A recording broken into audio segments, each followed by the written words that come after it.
and why I am best placed to build a council that will support a world-class Auckland. I'm 43 years old, I have two daughters, they're 11 and 16, and managed 180 countries around the world.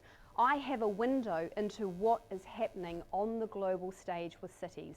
We actually need, given the size of Auckland, somebody with business experience to get this under control. Auckland is not keeping up with the pace on the world stage. And sitting on some pretty, Contact Energy is a big board, and I've got, 4 other boards that I sit on. So having that governance view in terms of what questions you ask and the experience to know when management are duping you is quite helpful, I think. Rates going up and services going down. Big part of that issue in that is how council are wasting our rate. The first is the IT project. $1.2 billion in IT spend in 5 years. The second one is staff. 3 years in a row, they've been between $60 to $80 million over their personnel spend. And the third is the Auckland Council building. The repair bill for the concrete slabs going from $4 million to $30 million. It's a failure at governance level in terms of the mayor and the councillors. It's a failure in terms of council staff. Is the area of housing. It is a simple market supply-demand issue. In terms of excess property, I actually agree, and there's a few bits, and particularly out west, where we could be opening that up to enable intensification in a really smart way. In terms of the other assets, it's really looking at those in the context of the infrastructure requirements. I think the councillors need more support at the governing body level. And look, there's a few staff around. I think we can rejig it so we can keep staff costs under control and provide support to the councillors. And having 25 people supporting the mayor, and I think it's half or one person supporting you, George.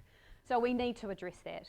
I see the local boards as the ears, eyes and voices of the communities, and the mayor has to be incredibly connected into those areas. You give more power to local boards to be able to make the decisions at a community level, that we expect accountability, smart decisions, etc. in return. So I see it as kind of a lifting of both of responsibility and accountability at the same time.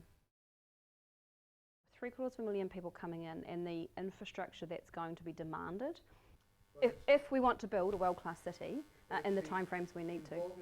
My view is that we may not actually have enough resources in New Zealand. So yes, we need to make sure that our local suppliers and partners have a roadmap and a view of what that looks like. We need to make sure that we are minimising the compliance burden for them around that, so they are spending most of their time building and less of their time planning. And I think we also need to look at offshore as well.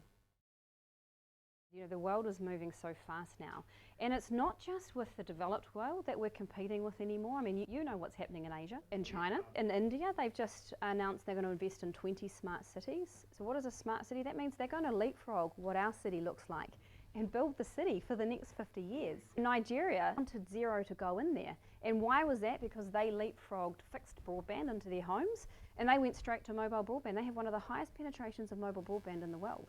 And their small business culture is thriving and growing.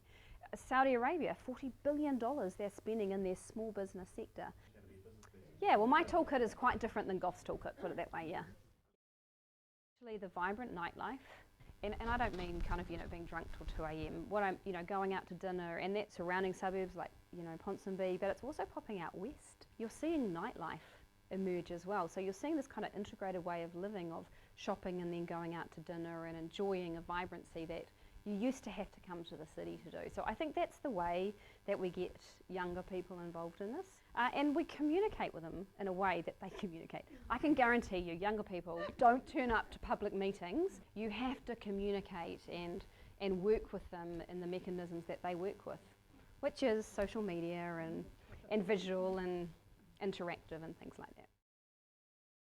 Well, I think security and safety is actually an issue across Auckland, so definitely there's the centre of the city. Fun and entertainment and too much alcohol involved in that. And so that is where the council needs to work closely with the police. Not just the right level of resourcing, but the approaches to that, and using CCTV to proactively spot hotspots and trouble areas and get in before it blows up. So going on the public transport system at home at 9 o'clock and then walking from the bus or train station to your home, because there isn't a bus service, That's something we equally need to be thinking about, because that's what's holding people back from going on some public transport system. And then you look at Auckland Council, which is basically a business. $3.5 billion of revenue going to $4.5 billion, 11,500 staff, not including contractors, and $18 billion of money that needs to be spent in capital investment projects in the next 10 years. That is a big business, and I think we are waking up to the fact that our council needs to be run with the disciplines of a business, but the outcomes of a great community where we all live, work and play. And that's what I am offering Auckland in terms of standing for mayor.